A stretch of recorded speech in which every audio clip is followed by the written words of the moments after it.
Já viu nos tópicos passados, nós vimos introdução, nós falamos da nossa ideia de trabalhar o caráter, de trabalhar a profundidade.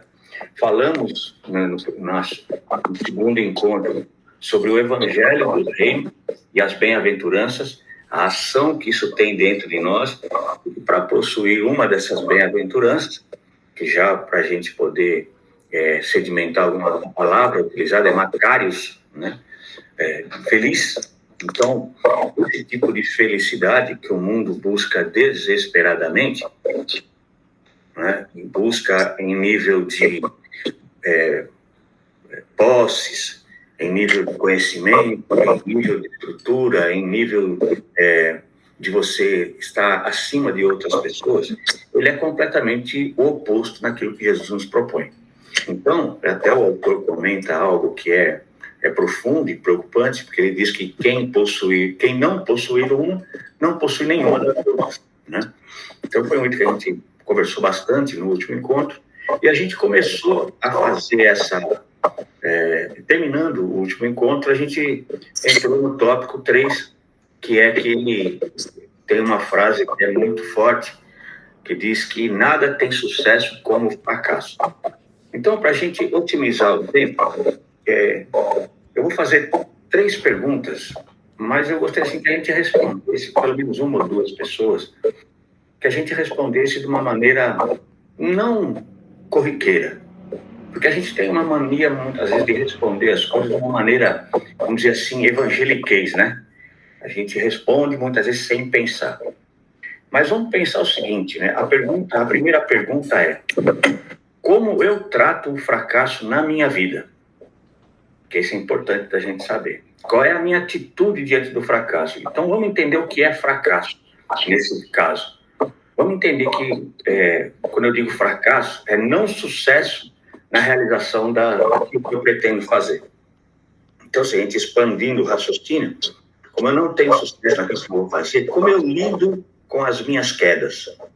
Como eu encaro as minhas quedas? Como eu vejo e percebo essas quedas, né?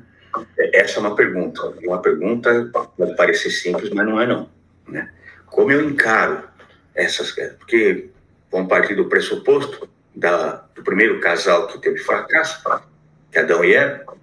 Quando foram interpelados com essa pergunta, o que eles responderam? Eva atribuiu a Adão, a serpente, e Adão atribuiu a Eva, a Deus, né? Então, a gente vê que nenhum dos dois olhou para dentro de si. Nenhum dos dois olhou para a sua condição. De primeiro, já atribuiu a outras pessoas. Essa é uma pergunta. A segunda pergunta é: como a resposta das pessoas diante do meu fracasso me afeta?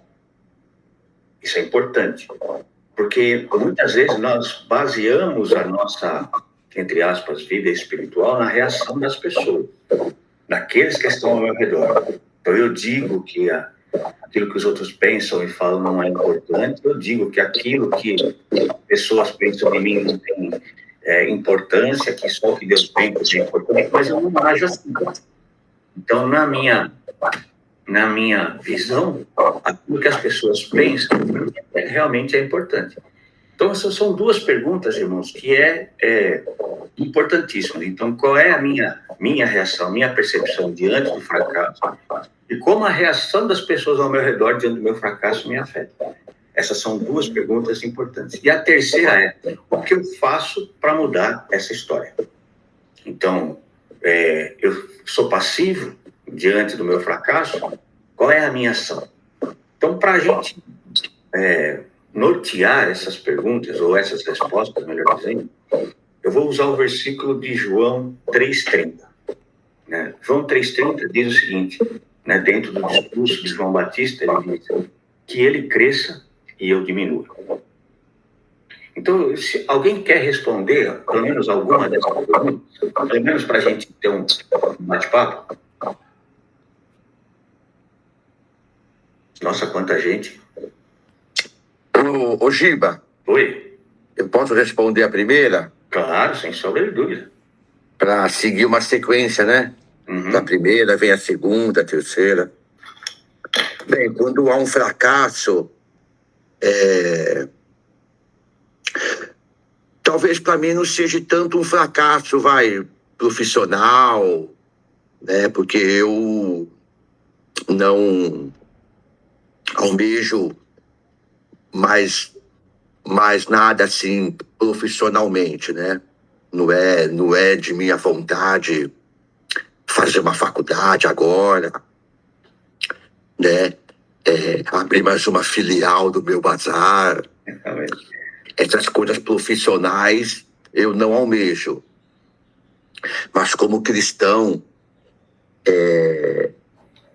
há fracassos na minha vida espiritual, na minha vida de cristão, nas situações de que eu busco melhorar minha vida, busco fazer um propósito, busco abandonar algo, renunciar uma coisa aqui, renunciar a outra coisa ali, mas sempre voltado por situações espirituais da minha vida, do meu crescimento, do conhecimento.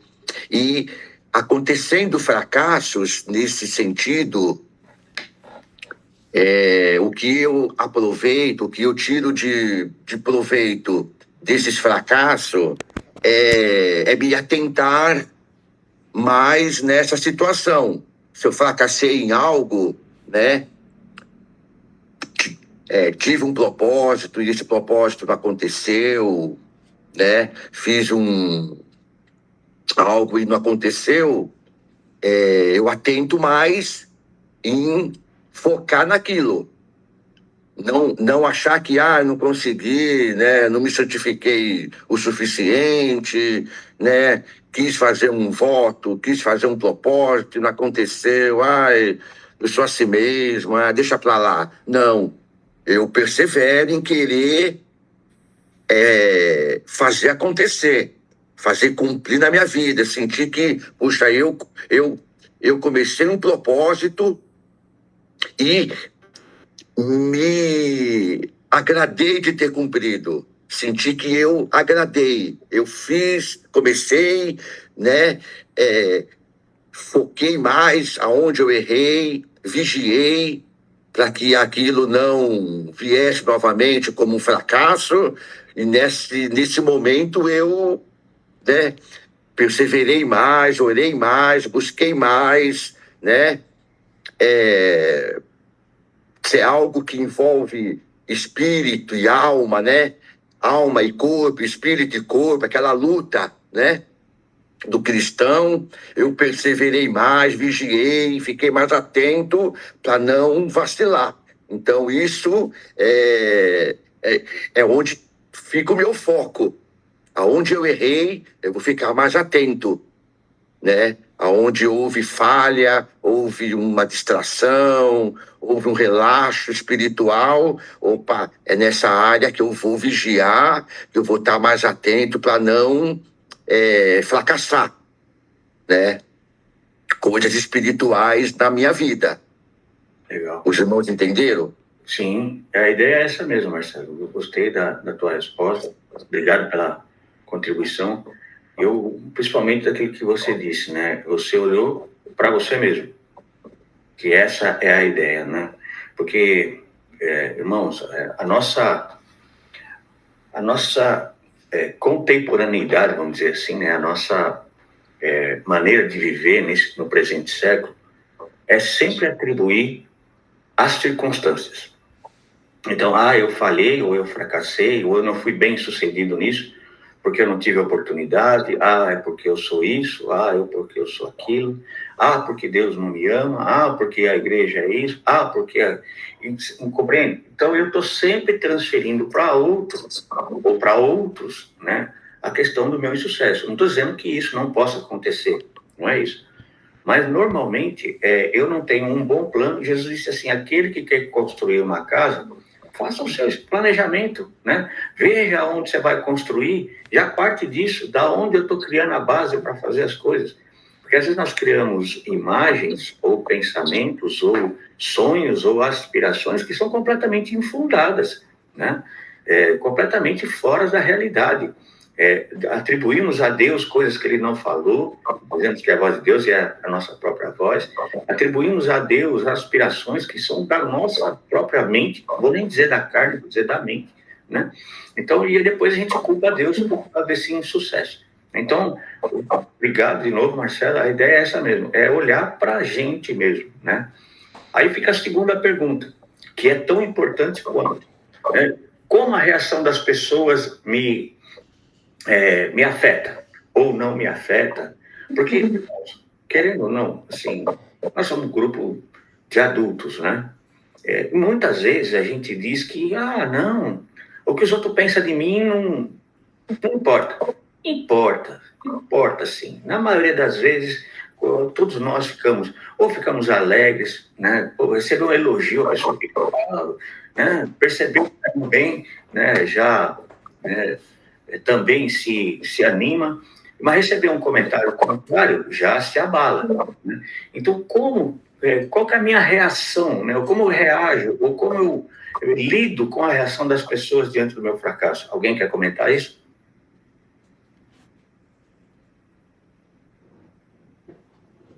Ninguém. Pastor Gilberto. Pode falar, pastor. Um pequeno comentário aqui. Baseado naquele versículo que você leu, que ele cresce e nós diminuamos.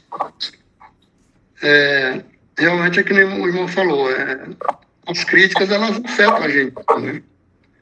Mas nós que somos cristãos, que cremos em Deus, temos fé em Cristo, no Evangelho, quando as críticas vierem, né, os nossos fracassos, algo que não deu certo, a gente tem sempre que continuar na fé, sabendo que Deus vai nos abençoar, vai nos fortalecer, nos animar, para que a gente continue.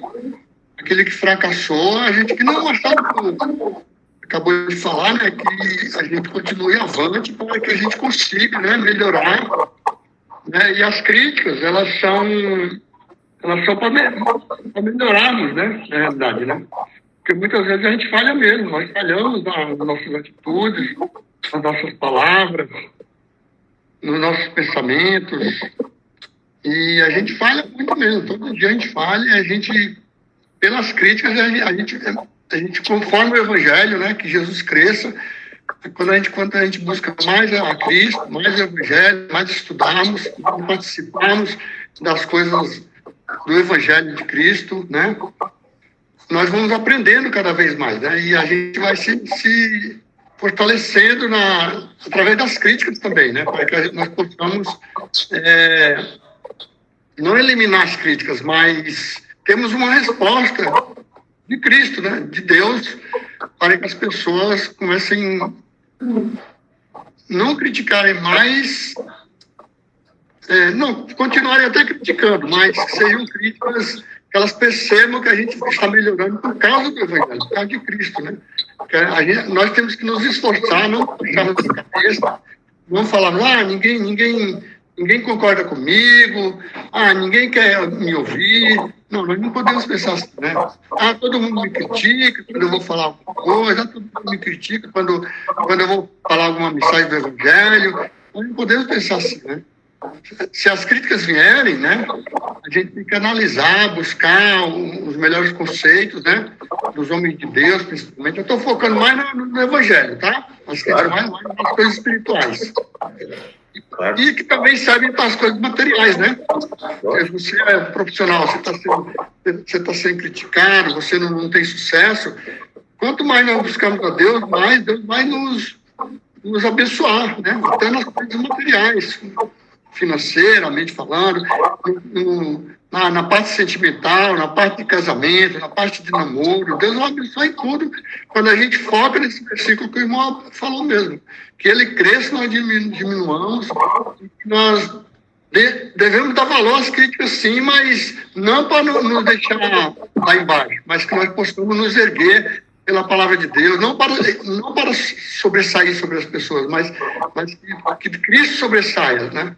que Cristo apareça e a gente diminua mesmo, mas que a gente fique erguido, de cabeça em pé, não com orgulho, não com soberba, mas sabendo que Cristo está nos ensinando cada dia mais, que nós vamos vencer e que as críticas vão continuar mesmo, as críticas sempre vão continuar e muitas vezes são para nos aperfeiçoar. Amém. Muito menos isso, pastor. Não, glória a Deus. Agradeço aí a participação do irmão Livano.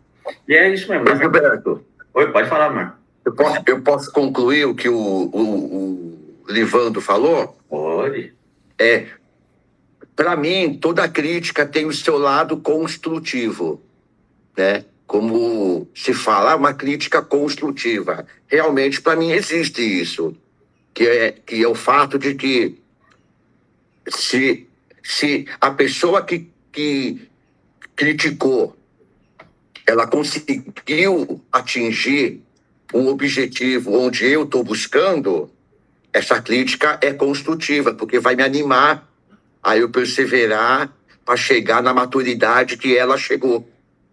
Então, a crítica não é só, como o Livando falou, para me abater, para me angustiar, para me desanimar. Não. A crítica dela me animou a eu continuar perseverando nos propósitos que eu quero chegar. Porque se ele chegou e está me criticando, é porque é possível eu também chegar. Então, essa crítica vale a pena para me animar, para me fortalecer. Isso aí. Por isso, eu ia até usar a tua pergunta, a tua resposta primeira, complementando com a do pastor Livando, que as duas foram muito boas.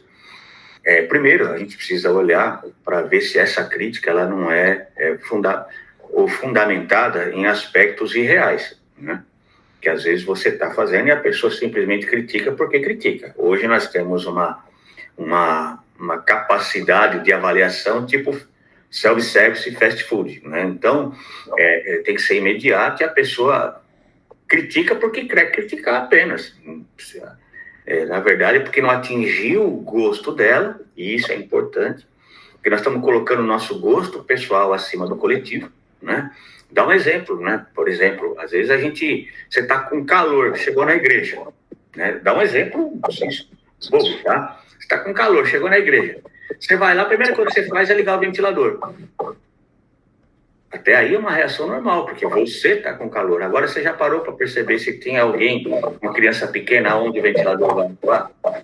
Às vezes tem uma criança recém-nascida, às vezes tem um idoso que está com a saúde meio debilitada, às vezes tem alguém que não está com a saúde muito boa, você não pensou naquela pessoa. Estou dando um exemplo disso, porque a crítica também funciona assim. Então eu vou criticar porque o meu ponto de vista não foi aceito. Então precisamos ponderar isso também, não é nem para um lado nem para o outro. Agora, a crítica, eu vou dar um exemplo de uma crítica boa, que aconteceu comigo. Há muitos anos atrás, a gente era IEF ainda, nós tínhamos um seminário lá na Vila Mariana. Então, o pastor Ulisses dava aula, o pastor Cláudio Pinto dava aula, pastor, na época de São Bernardo, esqueci o nome dele agora, bom, eu quero que era pastor de São Bernardo ali, na Antônio Simões, Benilton, dava aula. Então, tinha um monte de pastor muito bom que dava aula lá. E nós tivemos uma aula que era sobre, a matéria era construir um sermão e apresentar. E fui eu e um outro irmão da igreja. Acho que foi uma das notas mais baixas que teve lá, foi a minha desse irmão. Aí o pastor Cláudio veio, fez uma crítica muito boa, né? Deu um norte, né? E aí, dali abriu meu horizonte para pensar em muita coisa. Ele foi uma crítica construtiva. Então, a gente só precisa ponderar isso. Então, dando a ideia, complementando o que o pastor Livando disse também, e o Marcelo, a questão não é só material. A questão que a gente está falando é insucesso naquilo que eu almejo fazer. Todos nós almejamos uma vida santificada. E muitas vezes fracassamos nessa vida de santificação. Não porque Deus não possa fazer, mas é porque às vezes eu não valorizo tanto aquilo que Deus está fazendo. Eu almejo algo muito maior do que aquilo que Deus tem para mim nesse momento. Eu estava lendo um exemplo disso quando Moisés subiu. Eu nunca tinha tentado isso aí. Eu reparei essa semana lendo novamente Êxodo. Quando Deus chamou Moisés para subir, ele disse: vem, traz Josué, traz o Arão, traz os 70 anciãos e o povo fica no pé. Então, Arão não subiu, Quem subiu junto com Moisés para ouvir Deus falar foi Josué.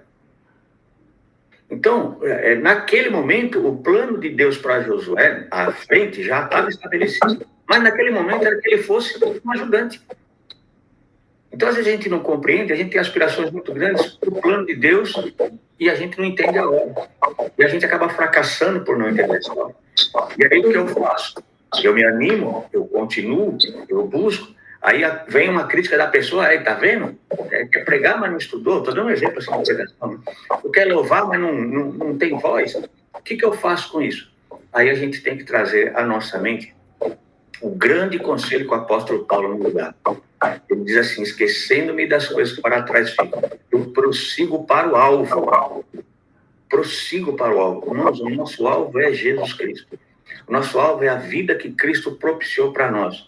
O nosso alvo é atingir a largura, a altura, a profundidade, a extensão da vida plena que Deus nos deu. Então, o que eu preciso fazer? Olhar a crítica, perceber se ela é com relação verdadeira ao meu fracasso, né? E aquilo, como que aquilo pode me ajudar a continuar. Entregar na mão do Espírito Santo. Esquecer das coisas que faz no sentido de não se abalar. Então, eu não vou mais basear as minhas ações, as minhas reações, digamos assim, que isso é importante, essa diferenciação, e que a gente precisa agir e não reagir, e aí eu prosseguindo para o alto. Vou compartilhar a tela agora, só para a gente continuar lendo o livro lá, né? Já, né? Ecrã inteiro. Aqui. Pronto, compartilhar. Todo mundo está vendo a tela aí, né? Sim. Vamos lá. Sim. Compartilhando aqui o livro já, né? Então ele diz aqui, ó, nada tem sucesso como fracasso. Naturalmente, Jesus não estava falando de fracasso real, como o chefe também não estava. Mas que os homens têm convencionalmente chamado de fracasso. A cruz foi certamente um desastre colossal, não por qualquer padrão convencional. Por qualquer padrão convencional, melhor dizendo. Ela só parece certa a muitos de nós porque consentimos em 19 séculos de tradição estabelecida. Não é tão notável que, então, um reino destinado a ser elevado ao poder sobre uma cruz fosse cheio de surpresas e que Jesus deixasse somente aqueles que fossem fracassados, aparentemente tinham alguma esperança de bem. Ou seja, quando eu percebo que a vida que eu vivo agora, essa vida mundana, essa vida profana, essa vida baseada nas minhas aspirações pessoais, né? Ela não leva a lugar nenhum. Então Jesus vem e diz: bem-aventurados aqueles que estão vazios, porque eles serão completos. Então nós precisamos deixar de lado nossa, entre aspas, autoestima. Nós precisamos deixar de lado a nossa visão contemporânea de sucesso absoluto em tudo, né? E quanto mais eu for na força do meu braço, quanto mais eu for na força da minha mente, eu não vou ser cheio. Para mim ser cheio, eu tenho que estar vazio. Amém? Então ele diz assim, ó, a palavra grega traduzida bem-aventurados humildes de espírito, na continuidade, né? Jesus começa tocando na fonte do caráter do cidadão do reino, sua atitude consigo mesmo na presença de Deus. Lucas abrevia esta bem-aventurança pronunciada bem a voz dos pobres. A palavra traduzida como humilde vem de uma raiz que significa abaixar-se ou encolher-se. Ela se refere não simplesmente àqueles a quem a vida é uma luta, mas aos homens que estão constrangidos a mais abjeta mendigância, porque eles não têm absolutamente nada. Então, eu quero aqui só fazer um adendo que diz o seguinte: como podemos saber se somos verdadeiramente humildes? Se somos pobres de espíritos? Thomas, né, na verdade está Tomé aqui, que é a tradução, mas é Thomas Watson, que é um puritano. Ele dá 7 princípios que podem ser aplicados na determinação da humildade. Primeiro, se formos humildes, vamos ser desmamados de nós mesmos. Ele usa até o Salmo 131:2, ele diz assim: Senhor, não é orgulhoso o meu coração, nem arrogante o meu olhar? Não ando à procura de coisas grandes, nem de coisas maravilhosas demais para mim. Pelo contrário, fiz calar e sossegar a minha alma, como a criança desmamada que se aquieta nos braços da sua mãe. Assim é minha alma dentro de mim, ó Israel. espere, ó Israel, no Senhor, desde agora para sempre. Então, está dizendo que o mesmo amado, né, no Salmo, o que acontece, principalmente as mães, né, sabem? Você está amamentando a criança, você tira ela, ela não terminou de mamar ainda, o escândalo que uma criança faz, né? Ela vai fazer um escândalo até a mãe acabar de amamentar, ou trazer ela para a amamentação de novo. E ele diz não, que a gente, como humilde, nós sabemos que dependemos dos outros, nós sabemos, dos outros, que nesse caso, Deus, né? Sabemos que dependemos completamente da graça de Deus, única e exclusivamente da graça de Deus, que Ele é a nossa fonte, é a nossa alimentação, mas mesmo assim eu, humildemente, descanso no colo do Senhor. Eu humildemente me prostro diante de Deus e, como diz aqui o texto, né, eu, como um mendigo, eu me encolho na minha insignificância, confiando unicamente na graça do Senhor. Então, aquele que é pobre de espírito perde a sua autopreocupação. Agora aqui, eu queria só fazer um adendo, né? Quantos de nós, e essa é uma pergunta que a gente pode, não precisa responder agora, mas quantos de nós tem essa capacidade de perder a sua autopreocupação? Irmãos, eu vou dizer de mim, tá? Para não... Às vezes eu me pego pensando, e quando eu vou ver, eu estou extremamente preocupado com o futuro. Extremamente preocupado. Eu penso, puxa, daqui a pouco vai estar só eu e minha esposa, né? Como já o Samuel casou, vai cuidar da vida dele, meus filhos, cada um cuida da vida dele. E se eu perder meu emprego? E se a aposentadoria não vier? E se acontecer alguma coisa mais grave? E se, né? E se? E aí eu percebo, eu estou dizendo de mim, para mim mesmo, né? O quanto às vezes minha fé, ela é, digamos assim, muitas vezes só verbal. Porque tá certo que uma parte disso é propostas do maligno, né? Mas muitas coisas vêm de mim mesmo. Eu não posso atribuir a ninguém mais, não posso terceirizar essa falha, ou essa falta de fé, não vou nem chamar de falha, mas essa falta de fé. Né? Começo a me preocupar, porque eu estou alimentando coisas que não são. E eu esqueço que Jesus já me garantiu que para eu ser feliz, eu tenho que me perceber que eu estou vazio. Que quanto mais eu tiver vazio da minha capacidade, Deus tem poder para me encher. Quanto mais eu me prostrar diante da presença do Senhor, mais Ele tem condição de fazer. Não porque a minha ação incapacite Deus, não é isso, irmãos. Eu espero que tenha, tá ficando claro que vocês vão entender. Nada incapacita Deus, nada, né? Nem essa visão que a gente tem de luta espiritual, muitas vezes, que mostra uma briga de igual para igual, do diabo brigando com um anjo. Isso aí é tudo balela, irmãos. Basta não estalar de dedo, basta não abrir da boca de Deus e tudo se desfaria, né? Mas Ele permite que a gente, Ele permite a nós a graça de sermos moldados a presidente, valorizemos. O próprio texto bíblico nos diz lá que Deus, né, no começo lá de Êxodo, Deus não ia tirar todos os inimigos de uma vez, para que a terra não se tornasse deserto, não se tornasse vã, para que o povo de Israel valorizasse cada conquista. Então Deus está trabalhando em nós pouco a pouco. Então quando eu começo a me auto-preocupar, ou começo a querer, eu quero frisar que eu não estou dizendo que a gente tem que ser irresponsável, não é isso. Eu também dizer assim, agora não vou guardar mais, vou gastar tudo que eu tenho, vou viver. Não é isso. Nós temos que ter equilíbrio, né? Então eu tenho que ter lá, quando eu trabalhar, quando eu tiver o meu salário, eu tiro o da casa de Deus, eu tiro das minhas responsabilidades, eu tiro das minhas felicidades, entre aspas, digamos assim, né, do meu descanso, e tiro um pouco para minha reserva. Isso é natural, não precisaria nem estar dizendo, mas é bom dizer essas coisas. Então, tiro da casa de Deus como retribuição, e isso não é uma, digamos assim, uma imposição, vai ter que ser uma oferta gratuita do coração. Eu vou ajudar na obra, eu vou contribuir na obra, eu vou retornar um pouco para aqueles que ainda não foram abençoados, então eu vou ajudar na obra, vou cuidar das minhas responsabilidades. Irmão, que crente que não paga suas prestações, crente que não paga, que não honra seus compromissos, precisa rever seus conceitos, viu? Nós precisamos estar bem atento a isso, porque isso faz parte da vida cristã também. Então, não vou gastar mais do que eu recebo, eu não vou ser relaxado nessas ações. Então, mas quando eu me prostro, né, diante de Deus, reconhecendo que eu não sou nada, mas que Cristo é tudo, eu estou expressando essa humildade. Né? Então, ele diz que o primeiro ponto é sermos desmamados de nós mesmos. Em segundo lugar, a humildade nos levará a ser perdido na maravilha de Cristo, com o rosto desvendado, contemplando por espelho a glória do Senhor, sendo transformados na mesma imagem. Nossa satisfação será na perspectiva de um dia sermos completamente, totalmente a semelhança do Senhor.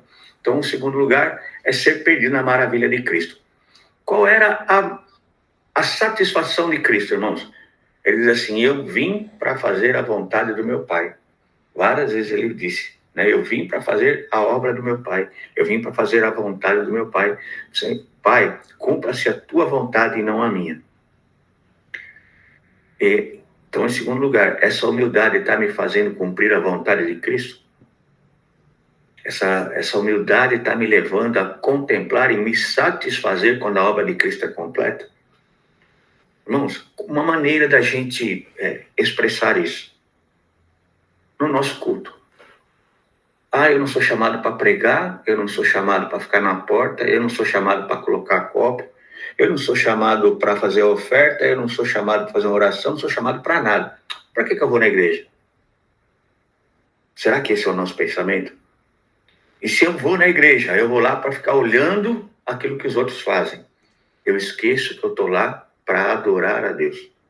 Eu esqueço que eu estou indo lá porque eu realmente quero ficar parecido com Cristo.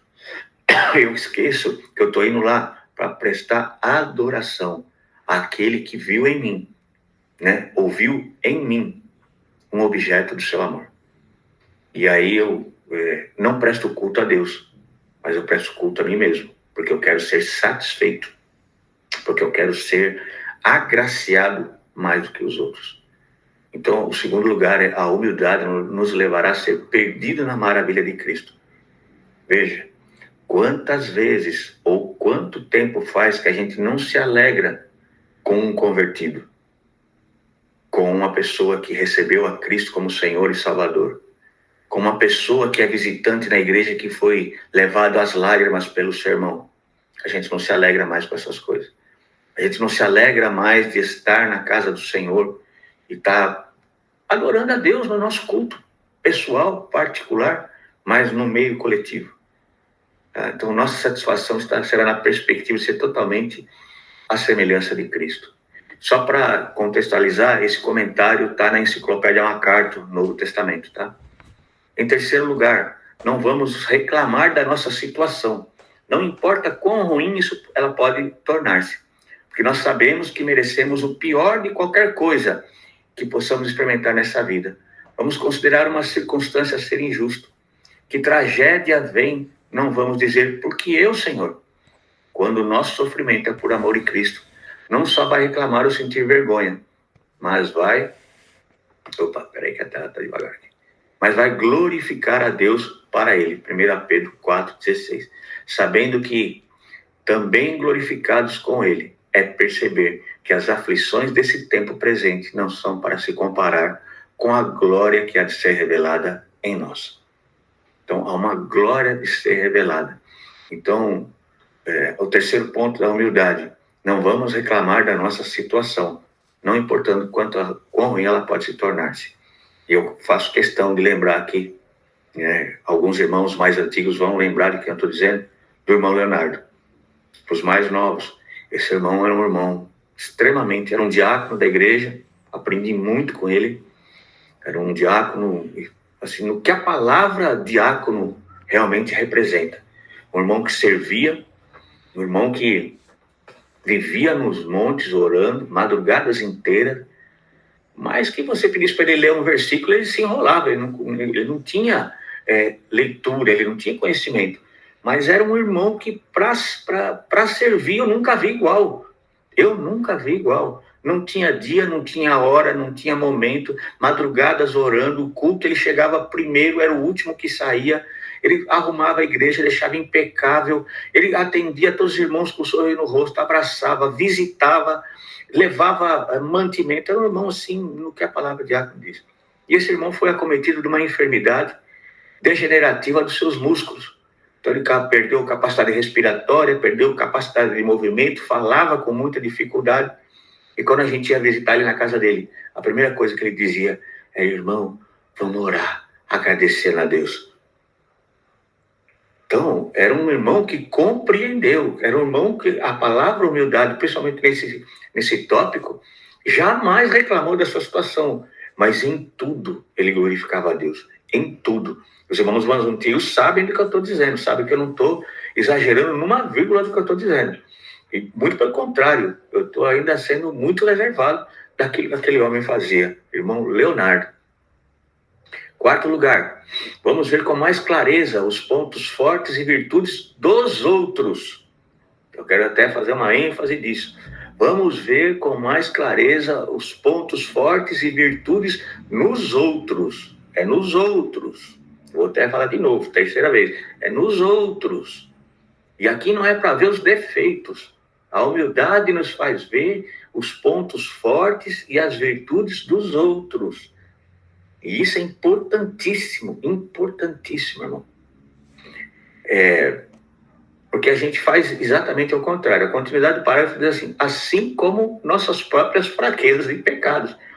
E a gente tem uma capacidade de inverter isso que é gigantesca. Eu vejo os meus pontos fortes e as minhas virtudes, e aí eu digo isso é muito por causa da época que a gente vive. Se você abrir a internet, você vai ver lá dezenas de milhares de sabichões dizendo que você tem que se valorizar, isso no meio evangélico, hein? Que você é o centro do olhar de Deus, de que Deus é obrigado a fazer as coisas por você, de que você é a menina dos olhos que você quer ir. Então, irmãos, estamos percebendo aqui que realmente há uma diferença muito grande daqui que a gente anda sendo ensinado. Deixa eu ver, parece que tem alguém querendo entrar mais aqui. Deixa eu ver aqui. Acho que foi eu que levantei a mão aqui. Pode falar, André. Estou compartilhando a tela, não consegui ver o... É que você estava falando, estava lembrando de algo que até conversei com o Cauê esses dias, recentemente aí também. Quando Jesus fala a parte dos dois grandes mandamentos, né? Amar a Deus sobre todas as coisas e amar o próximo como a ti mesmo. Muitas vezes a gente ouve, né, muitas pessoas falando assim que não, para amar o próximo, a gente primeiro tem que amar a si mesmo, né? E Jesus, quando ele fala aquilo, ele não falou isso. Ele falou que amar o próximo como a si mesmo. Porque ele está partindo do ponto que o ser humano, naturalmente, o ser humano caído, ele se ama. Ele só quer o bem para ele. Então, ele busca tudo para si mesmo, né? Então a gente tem que parar de olhar para nós mesmos, amar nós mesmos e derramar esse amor sobre o outro, né? Então, inverter esse processo, como você estava bem dizendo aí. É isso aí. Porque até se a gente considerar, por exemplo, a autoestima que você estava comentando, né? A gente tem aquela conversa da alta autoestima, né? Porque a autoestima é o amor próprio, né? Dizendo assim, né? Tem o alto amor próprio e tem o baixo amor próprio, né? A baixa autoestima. E se a gente for ver, as duas coisas, elas são a mesma coisa, né? Porque se você tá com a autoestima muito elevada, é porque você se acha muito superior a todos e você se ama demais, né? E se você tá com a autoestima muito abaixo, né? Muito descredibilizado, sei lá, você na verdade não tá como você gostaria de estar. Então você ainda tá pensando em si mesmo. Pô, eu não sou aquilo que eu queria ser, né? Então eu não sou do jeito que eu queria ser. Então o amor ainda tá focado em você mesmo e não no próximo, né? Então eu acho que como cristão, algo que eu penso assim, que a gente tem que adotar uma Cristo-estima, né? Um amor por Cristo, a ponto da gente amar, como ele falou, né? O novo mandamento, né? Amar uns aos outros como ele amou a gente, né? Então se entregando pelo outro, se doando pelo outro e tirar o olho de nós mesmos, tanto para mais quanto para menos, a gente não olhar para si mesmo, né? Isso aí, não é verdade. E você falou um negócio que é importante, André. Eu até agradeço aí que você me lembrou do assunto. A capacidade que nós temos de ir para os extremos, né? E a Bíblia não é extremista, ela é equilíbrio, né? Então, ou nós vamos muito para cima, que nos tira da realidade, ou muito para baixo, que também nos tira da realidade, né? Então, ou eu foco que eu sou completamente abandonado por Deus, porque eu não tenho as minhas necessidades atendidas, ou eu me vanglorio, né? Então, agora eu tomei o lugar do arcanjo Gabriel, agora eu sou o braço direito de Deus, né? É Deus, eu e o Espírito Santo. Então, é uma situação complicada, os extremos. E o que a Bíblia nos diz é que eu preciso ter equilíbrio, né? Agradeço aí pela participação. Aí, né, vamos ver quarto lugar. Vamos ver com mais clareza os pontos fortes e virtudes dos outros, assim como as nossas próprias fraquezas e pecados. Com humildade, vamos. Respeito um ao outro como mais importante do que nós, Filipenses 2:3, e nos dará, né, temos condição de dar preferência um ao outro em honra, Romanos 12:10. Em quinto lugar, vamos passar mais tempo em oração, assim como um mendigo físico, né? O mendigo, né, na verdade, é que a tradução tá meio ruim, mas é que um mendigo, né, implora o sustento físico, o mendigo espiritual implora por ser espiritual. Vamos bater muitas vezes na porta do céu, como estamos sempre precisando, como Jacó lutando com o anjo. Não vamos deixar ir até sermos abençoados. E é interessante aqui, irmãos, que eu estava vendo um pastor falar outro dia sobre oração, e ele falou um tópico que eu achei interessante.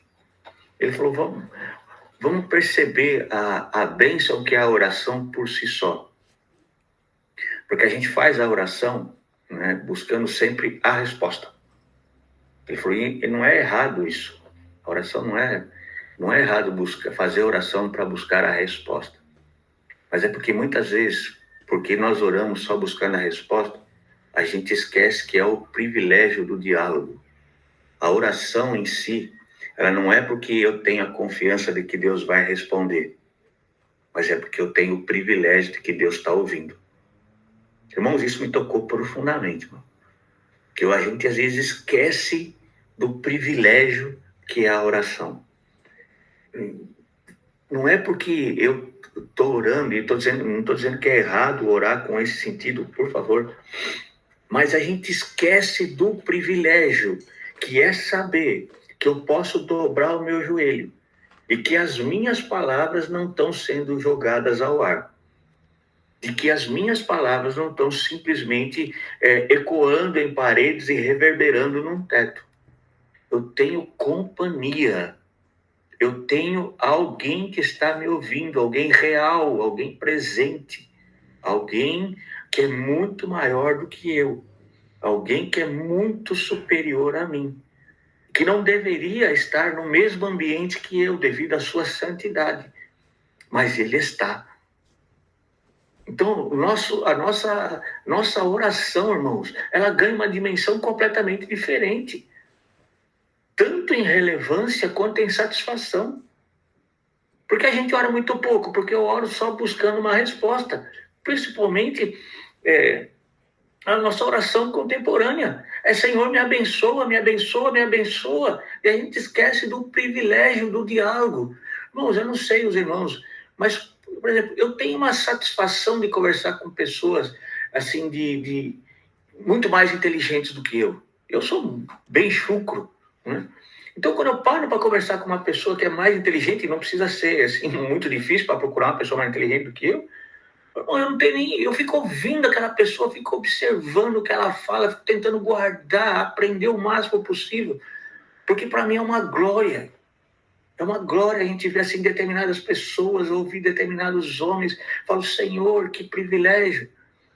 E eu, às vezes, não transporto esse privilégio para a hora da oração, que é a hora que Deus está do meu lado, está ali comigo, está ouvindo o Senhor. Vamos pensar, irmãos, vamos pensar. O Rei dos Reis, o Senhor dos Senhores, aquele que fez todo o universo. Vamos partir dessa premissa, aquele que fez todo o universo. Já parou para pensar nisso? Nós somos uma partícula, não é nenhuma partícula, nós somos uma fração de partícula de um grão de areia, no meio de um sistema solar, que para nós é gigantesco, mas que é uma fração de uma partícula de um grão de areia de uma galáxia, que é uma partícula de uma fração de um grão de areia do universo. E há alguém que fez tudo isso. E esse alguém a quem nós chamamos carinhosamente de Deus, que porque ele nos permite essa intimidade, nos permite, né, chamar a seu Filho de Senhor e Salvador, e nos permite a intimidade do Espírito Santo. Olha como a nossa oração ganha uma dimensão gigantesca, irmão. Então, quando o autor aqui diz, vamos passar mais tempo em oração, vamos mais tempo falando com Deus, assim como um mendigo, né, implora pelo sustento físico, mendigo espiritual implora por ser espiritual, bater muitas vezes na porta do céu, porque nós estamos sempre precisando. Então, valorizando, sabendo, crendo, confiando, que aquele é muito mais do que a resposta, mas daquele que tem todo o poder, está ouvindo a nossa oração. Na sexta, tomaremos Cristo em seus termos, não no nosso ou qualquer outro. Não vamos tentar ter Cristo mantendo nosso orgulho, nossos prazeres, nossa avareza ou nossa imoralidade. Não nos irá modificar, nós não vamos tentar moralizar os nossos padrões por tradições eclesiásticas ou por nossas próprias inclinações ou persuasões. A sua palavra por si só será o nosso padrão. Então, isso também é uma frase dura, né? Se a gente peneirar essa frase, ela diz o seguinte: muitos de nós, a primeira pergunta que faz é: pode isso na igreja? Eu posso ter tatuagem? Vou dar um exemplo assim, não quero polemizar nada, mas é só para a gente fixar o conceito. Posso beber um vinho? Posso ter tatuagem? Posso ouvir música secular? Posso ler livro secular? Posso jogar bola? Posso correr sem camiseta? Posso correr com camiseta? Posso usar short? Posso ir na praia? O que a igreja diz? Essa é a nossa preocupação. Nossa preocupação não é o que Cristo diz. Irmão, a Bíblia nos fala assim, e estou querendo dizer sem polemizar, tudo é lícito, mas nem tudo me convém. Então eu posso ir na praia? Posso. Né? A praia foi feita por Deus, mas eu tenho que estar atento não só como eu vou me portar sobre aquilo que eu quero ver. Eu vou lá para ver realmente a praia? Ou eu vou lá para satisfazer os meus desejos internos? Né? Os irmãos, principalmente os homens, sabem o que eu estou querendo dizer. Né? E as mulheres também. Né? Então, qual que é a nossa intenção? Então, nós precisamos, para a verdadeira humildade, é tomar Cristo em seus termos. É Cristo. É lógico que tem que ter uma tradição eclesiástica, tem que ter uma disciplina, tem que ter uma regra de culto, tem que ter normas, né, dentro da igreja, para não virar uma baderna. Então, nossos cultos têm que ter uma organização, né? A igreja tem que ter uma organização, quem pode se tornar membro, quanto tempo tem que ter, para estar no ministério, o que tem que preencher, quais são os requisitos mínimos. Não estou dizendo que não tem que ter isso, mas não é isso que dita a nossa vida. Isso é uma consequência de eu estar tomando a Cristo em seus termos. Então, as minhas ações vão ser baseadas não mais naquilo que a igreja permite, mas se ofende ou não, meu Deus. Se ofende ou não àquele que é meu Senhor e Salvador. Os termos que eu vou tomar é fazer a vontade do Pai e não a minha, né?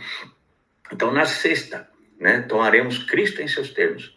Thomas Watson disse: um castelo que tem sido muito assediado está pronto para ser tomado e vai entregar-se em qualquer condição para salvar as suas vidas.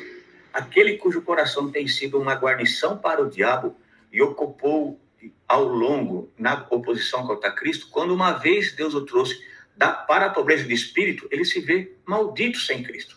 E que Deus o propõe artigos que ele vai totalmente subscrevê-los. Senhor, o que queres que eu te faça? Então, o nosso propósito é nos esvaziar de nós mesmos, para que aquele castelo que uma vez serviu de guarida para demônios, para aspirações, para maldições, agora é a habitação do Deus Supremo. Eu não vou trocar isso por nada que eu possa fazer, mas vou humildemente me prostrar e glorificar a Deus por Ele me chamar para ser co-participante dessa obra. Em sétimo lugar, quando nós mesmos somos pobres de espíritos, vamos louvar e agradecer a Deus por sua graça. Nada mais caracteriza o crente humilde do que uma abundante gratidão para com o seu Senhor e Salvador. Ele sabe que não tem bênçãos nenhuma e nenhuma felicidade, mas o Pai dá em amor e graça. Ele sabe que a graça de Deus é mais abundante com a fé que há em Cristo Jesus. Então, esses são 7 normas, ou 7 conselhos, ou 7 diretrizes, para que a gente possa avaliar nossa humildade. Né? Será que nós estamos satisfeitos com aquilo que Cristo tem nos dado? Será que humildemente eu tenho me prostrado em adoração àquilo que Deus tem feito? Será que eu tenho plenamente me conservado, né, feliz com aquilo que Deus tem operado? Note, irmão, não há, porque a gente pode ler, né, compreender do livro, e isso é um raciocínio que está em evolução, acredito eu. Nada pode satisfazer mais um crente do que a plena convicção de que aquela circunstância que ele está vivendo, Deus vai ser glorificado. Então, a minha alegria é saber que mesmo que eu estiver no meio de uma tempestade, há um Deus que está no barco e ele vai me levar para o outro lado. Essa parábola, ou esse relato bíblico citado nos evangelhos, é que Deus chama os seus discípulos, entra no barco, e ele pronuncia uma frase que é tão esquecida, que ele diz: atravessemos para o outro lado. Então, há um Deus que está conosco no nosso barco, e que mesmo em meio às tempestades cotidianas da nossa vida, ele nos diz que nós vamos chegar do outro lado. Então, eu humildemente me prostro em gratidão a esse Deus, sabendo que a vontade dele é boa, é perfeita e ela é agradável. Que isso permeie a nossa mente, que nós possamos valorizar o nosso momento de oração, mais do que o resultado, sabendo que tem um Deus que nos ouve. Que possamos ir para o nosso culto, glorificando a Deus pelo privilégio do ajuntamento, e não por aquilo que necessariamente possa acontecer.